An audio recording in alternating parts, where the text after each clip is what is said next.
Bismillahirrahmanirrahim. Les signes et bienfaits divins qui furent consentis aux enfants d'Israël afin de les pousser au repentir ne cessaient d'affluer.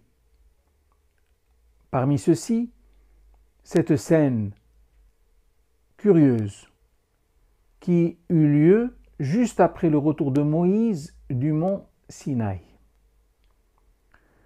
Auréolé des instructions qu'il venait de recevoir de la part d'Allah, Moïse demanda à son peuple d'en faire leur ligne de conduite.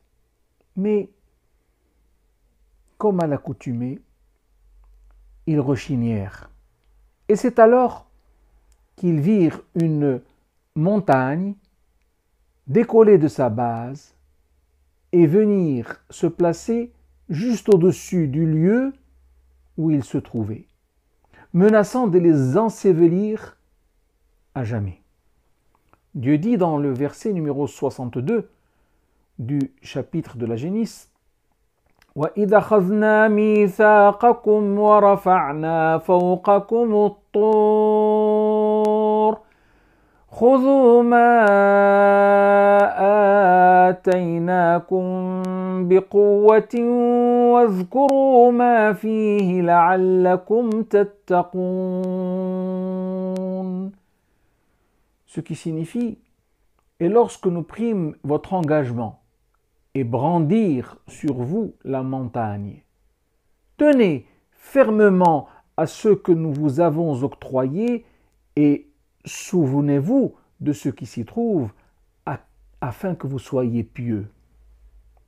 Cette scène fait l'objet d'une divergence parmi les exégètes à propos de la réalité du décollage en question. Il s'agirait en fait d'un tremblement de terre qui dégagea tellement de fumée et de poussière que la scène donna le change à un nuage en forme de montagne, menaçant de s'abattre sur eux.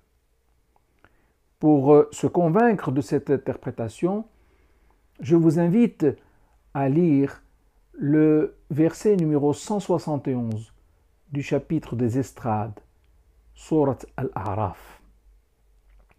Le but, finalement, est de dire que, pris de panique, les fils d'Israël se prosternèrent et firent serment qu'ils ne se révolteraient plus jamais contre les ordres de Dieu et qu'ils seraient désormais de vrais fidèles veillant au respect de la Torah.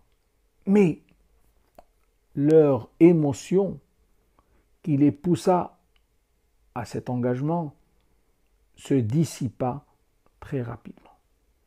Dieu dit dans le verset numéro 63, toujours du chapitre de la Génisse, Surat Al-Baqarah: ثُمَّ تَوَلَّيْتُم مِّن بَعْدِ ذَلِكَ فَلَوْلَا فَضْلُ اللَّهِ عَلَيْكُمْ وَرَحْمَتُهُ لَكُنتُم مِّنَ الْخَاسِرِينَ. Ce que nous traduirons par: mais vous vous en détournâtes après coup, et n'eût été la grâce d'Allah et sa miséricorde, vous seriez certainement parmi les perdants. La leçon que nous tirons de tout cela est que le meilleur moyen d'être pieux et de tenir aux enseignements divins est de ne point les bafouer.